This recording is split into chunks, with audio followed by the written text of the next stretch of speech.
ഞങ്ങൾ നല്ല സൗഹൃദം. അതിന് പൈസ കൊടുക്കണമെന്നൊന്നുമില്ല. പൈസയുടെ കാര്യത്തിൽ അങ്ങനെ പറഞ്ഞായി. ഞാനും അങ്ങനെ പൈസ എനിക്കാ പുള്ളി ആദ്യം തരും. എനിക്ക് മേളയെ നമ്മുടെ സിനിമയിൽ അഭിനയിച്ചിട്ട് 500 രൂപയുടെ ചെക്ക് ഇടുന്ന പുള്ളിയാണ് സിനിമയിൽ. എന്റെ പുള്ളി അവിടുന്ന് പൈസ മേടിക്കണം. എനിക്ക് സിനിമയിൽ അഭിനയിച്ച ഒരു പ്രതിഫലമായിട്ട് 500 രൂപയുടെ ഒരു ചെക്ക് ശ്രീനിവാസൻ. ശ്രീനിവാസിൻ്റെ ഒരു ഇൻഫ്ലുവൻസ് ചില സ്ഥലങ്ങളിൽ എനിക്കും ഉണ്ടാവാറുണ്ട്. അതായത് വെള്ളാനകളുടെ നാടിൻ്റെ ഓപ്പണിംഗ് സീനിൽ ഈ ബസ് മറിഞ്ഞിട്ട് ആളുകൾ പാലത്തിൽ നിന്ന് 10-60 പേര് മരിക്കുകയൊക്കെ ചെയ്തിട്ട് ഈ പാലം കെട്ടിയ കോൺട്രാക്ടർമാർ കൂടിയിരിക്കുകയാണ്. എന്ത് പറയും, ഇപ്പം എല്ലാവരെയും അറസ്റ്റ് ചെയ്യും എന്നൊക്കെയാണ് പറയുന്നത്. അപ്പം കരമാൻ ജനാർദ്ദൻ ചോദിക്കുന്നുണ്ട്, ഈ ബസ് ഓവർലോഡാണെന്ന് പറഞ്ഞാലോ? അപ്പോൾ അത് മിണ്ടായിരിക്കും. അപ്പം അയാൾ സ്വയം പറയാണ്, എന്നാൽ എന്ത് ആവശ്യമാണ് ഞായറാഴ്ച രാവിലെ വെളുപ്പിന് യുവന്മാർക്കൊക്കെ കൂടെ ഒരു ബസ്സിൽ കയറി പോകേണ്ട കാര്യം? ഇത് ഒരു ഒരു ഒരു സാഡ് സിറ്റുവേഷനിൽ നെഗറ്റീവായിട്ടുള്ള ആളുകൾ സംസാരിക്കണം. പക്ഷെ അത് അങ്ങനെ ചിന്തിക്കാൻ ശ്രീനിക്ക് കഴിയും.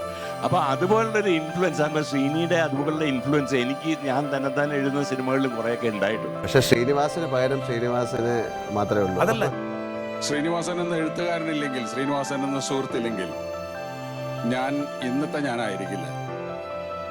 കാരണം എൻ്റെ സിനിമാ ജീവിതത്തിൻ്റെ ഒരു സെക്കൻഡ് ചാപ്റ്റർ, രണ്ടാമത്തെ അധ്യായം ആരംഭിക്കുന്നത് ടി.പി. ബാലഗോപാലൻ എം.എ. എന്ന സിനിമയിലൂടെയാണ്.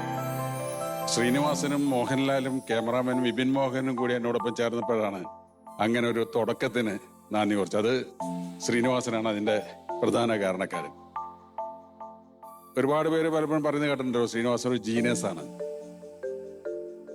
ഞാൻ അടുത്ത കാലത്ത് ശ്രീനിവാസനോട് പറഞ്ഞു, എനിക്കും തോന്നുന്നുണ്ട് ശ്രീനിവാസൻ ഒരു ജീനിയസ് ആണെന്ന്. ശ്രീനിവാസൻ പറഞ്ഞു, ഒരു ജീനിയസ് ആയിട്ട് ജീവിക്കാൻ രാവിലെ എണീക്കുമ്പോൾ തൊട്ട് വൈകുന്നേരം കിടന്ന് ഉറങ്ങുന്നവരെ ഞാൻ പെടുന്ന പാടെന്താണെന്ന് നിങ്ങൾക്ക് അറിയില്ലെന്നോ. ഇവിടെ ഏറ്റവും കൂടുതൽ സാന്നിധ്യം വേണ്ടിയിരുന്ന ഒരു വ്യക്തിത്വം എന്ന് പറഞ്ഞാൽ ശ്രീനിവാസന്റേതാണ്. കഥ എന്റേതാണെങ്കിലും മുത്താരം കുന്നിന്റെ ആ സ്ക്രിപ്റ്റ് രൂപത്തിലാക്കിയത് ശ്രീനിവാസനാണ്. എന്റെ വേണമെങ്കിൽ കഥാബീജം എന്ന് മാത്രമേ വിശേഷിപ്പിക്കാൻ കഴിയൂ. ഇതിലെ അമ്മണിക്കുട്ടി ഉൾപ്പെടെയുള്ള മമ്മൂക്കയുടെ സാന്നിധ്യം ഉൾപ്പെടെയുള്ള കാര്യങ്ങളെല്ലാം ശ്രീനിവാസന്റെ കോൺട്രിബ്യൂഷനാണ്.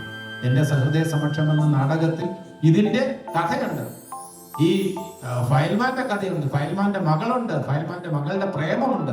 അതിനെല്ലാം തന്നെ പുതിയ ഒരു ഭാഷ്യം കൊണ്ടുവന്നത് ശ്രീനിവാസൻ എന്ന മലയാള സിനിമയുടെ തന്നെ കരുത്താണ്, സമ്പത്താണ്, എന്റെ ഏറ്റവും അടുത്ത സുഹൃത്താണ്. ഓരോ ചിരികൾക്ക് പിന്നിലും ഒരുപാട് ചിന്തകൾ നൽകിയ മലയാളത്തിന്റെ സ്വന്തം ശ്രീനിവാസൻ സ്വതസിദ്ധമായ അഭിനയ ശൈലിയിലൂടെ വെള്ളിത്തിരയിൽ പകർന്നാടിയ ഓരോ കഥാപാത്ര ആവിഷ്കാരങ്ങളും മലയാളി ഉള്ളിടത്തോളം കാലം അവിസ്മരണീയം. കഥയുടെ പേര് ചിറകൊടിഞ്ഞ കിനാവുകൾ. ദേശീയ സംസ്ഥാന പുരസ്കാരങ്ങൾ ഉൾപ്പെടെ ആദരവിന്റെ ഒട്ടനവധി അത്യുന്നതികളും ഈ കലാവൈഭവത്തിന് മാറ്റേകിയിട്ടുണ്ട്. പാലുകാച്ചൽ കല്യാണം പാലുകാച്ചൽ. മലയാളിയെ തൊട്ടറിഞ്ഞ് മലയാളത്തിന്റെ സ്പന്ദനങ്ങൾ അറിഞ്ഞ് നാം ഹൃദയത്തോട് ചേർത്ത് നിർത്തുന്ന ശ്രീനിവാസൻ എന്ന മഹാപ്രതിഭയ്ക്ക് ഈ കലാവേദിയുടെ നിറഞ്ഞ ആദരം. കാക്കിക്കുപ്പായത്തിനുള്ളിൽ ഒരു കവിഹൃദയമുണ്ട്, ഒരു കലാകാരനുണ്ട്, ഒരു ഗായകനുണ്ട്. 1000 നന്ദി.